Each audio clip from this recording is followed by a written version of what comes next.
सोनिया तब बच्ची थी। छोटी सी मासूम प्यारी प्यारी गोल गोल सी आंखें थी उसकी। वह बंगाली बाबू की बड़ी बेटी थी।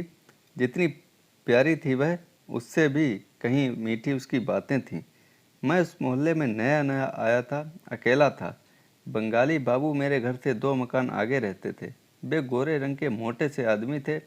सोनिया से उनसे तभी परिचय हुआ था। उनका नाम जयनाथ था। वे मेरे जद्दोजहद भरे दिन थे। दिन भर का थका मांदा जब अपने कमरे में आता तो पता नहीं कहाँ से सोनिया आ जाती और दिन भर की थकान मिनटों में छू हो जाती।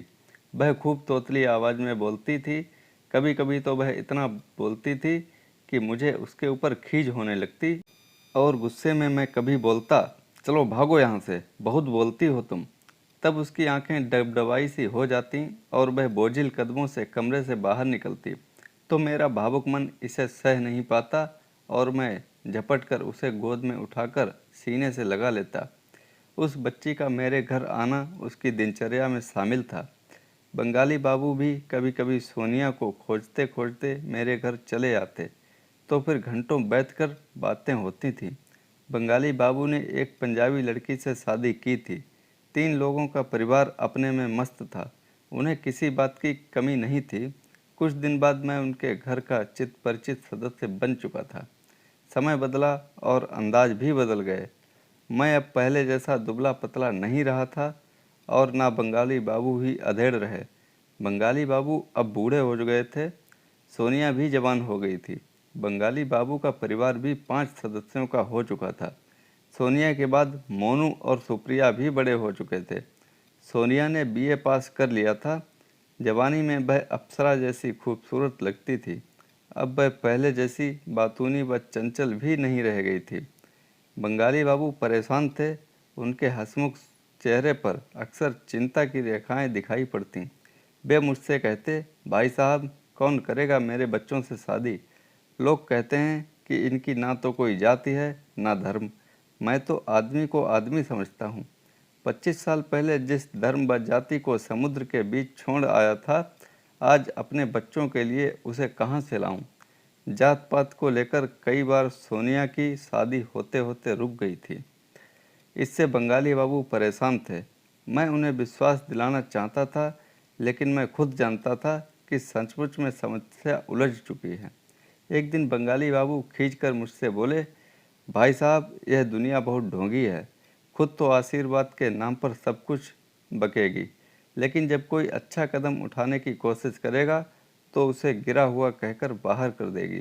आधुनिकता, आदर्श, क्रांति, यह सब बड़े लोगों के चोंचले हैं। एक 60 साल का बूढ़ा अगर 16 साल की दूसरी जाति की लड़की से शादी कर ले तो वह क्रांति है और ना जाने क्या क्या है। लेकिन यह काम मैंने अपनी जवानी में ही किया। किसी बेसहारा को कुतुब रोड, कमाटीपुरा या फिर सोनागाछी की शोभा बनाने से बचाने की हिम्मत की तो आज यही समाज उसको गंदा काम कह रहा है। आज मैं अपने आप को अपराधी महसूस कर रहा हूँ। जिन बातों को सोचकर मेरा सिर शान से ऊंचा हो जाता था, आज वही बातें मेरे सामने सवाल बनकर रह गई हैं। क्या आप बता सकते हैं कि मेरे बच्चों का भविष्य क्या होगा? पूछते हुए बंगाली बाबू के जबड़े भिंच गए थे। इसका जवाब मैं भला क्या दे पाता? हाँ, उनके बेटे मोनू ने जरूर दे दिया। जीवन बीमा कंपनी में नौकरी मिलने के 7 महीने के बाद ही वह एक लड़की ले आया। वह एक ईसाई लड़की थी जो मोनू के साथ ही पढ़ती थी और एक अस्पताल में स्टाफ नर्स थी। कुछ दिन बाद दोनों ने शादी कर ली, जिसे बंगाली बाबू ने स्वीकार कर लिया। जल्द ही वह घर के लोगों में घुल मिल गई। मोनू बहादुर लड़का था। उसे अपना कैरियर खुद चुनना था। उसने अपना जीवन साथी भी खुद ही चुन लिया। पर सोनिया व सुप्रिया तो लड़कियां हैं। अगर वे ऐसा करेंगी तो क्या बदनामी नहीं होगी घर की? बातचीत के दौरान में एक दिन बंगाली बाबू बोल पड़े थे, लेकिन जिस बात का उन्हें डर था वह एक दिन हो गई। सुप्रिया एक दिन एक दलित लड़के के साथ भाग गई। दोनों कॉलेज में एक साथ पढ़ते थे। उन दोनों पर नए जमाने का असर था। सारा मोहल्ला हैरान रह गया। लड़के के बाप ने पूरा मोहल्ला चिल्ला चिल्ला कर सिर पर उठा लिया था। यह बंगाली ना जात का है और ना पात का है, घर का है ना घाट का है। इसका पूरा खानदान ही खराब है। खुद तो पंजाबी लड़की भगा लाया, बेटा ईसाई लड़की पटा लाया और अब इसकी लड़की मेरे सीधे साधे लड़के को ले उड़ी।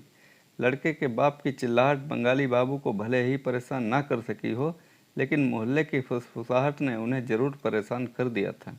इन सब घटनाओं से बंगाली बाबू अनाप शनाप बड़बड़ाते रहते थे। वे अपना सारा गुस्सा अब सोनिया को कोस कर निकालते।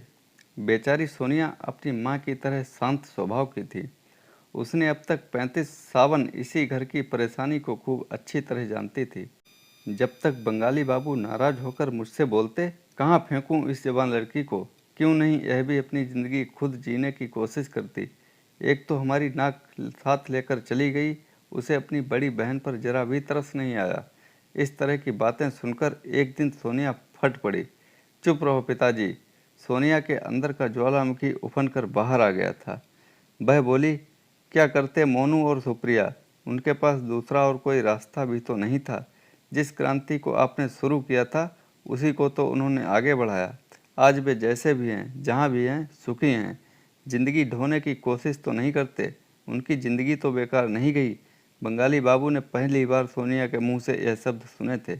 वे हैरान थे। ठीक है बेटी, पर मेरा ही कसूर है, यह सब मैंने ही किया है, सब मैंने। बंगाली बाबू बोले। सोनिया का मुंह एक बार खुला तो फिर बंद नहीं हुआ, जिंदगी के आखिरी पलों तक नहीं। और एक दिन उसने ज़िंदगी से जूझते हुए मौत को गले लगा लिया। उसकी आंखें फैली हुई थी और गर्दन लंबी हो गई थी। सोनिया को बोझ जैसी अपनी ज़िंदगी का कोई मतलब नहीं मिल पाया था, तभी तो उसने इतना बड़ा फैसला ले लिया था। मैंने उसकी लाश को देखा, खुली हुई आंखें शायद मुझे ही घूर रही थीं। वही आंखें, गोल गोल प्यारा सा चेहरा। मेरे मानस पटल पर बड़ी प्यारी सी बच्ची की छवि उभर आई, जो तोतली आवाज़ में बोलती थी। खुली आंखों से शायद वह यही कह रही थी, चाचा बस, आज तक ही हमारा तुम्हारा रिश्ता था। मैंने उसकी खुली आंखों पर अपना हाथ रख दिया था। तो दोस्तों, कैसी लगी ये कहानी, लाइक करें, कमेंट में बताएं और चैनल को सब्सक्राइब करना ना भूलें। धन्यवाद।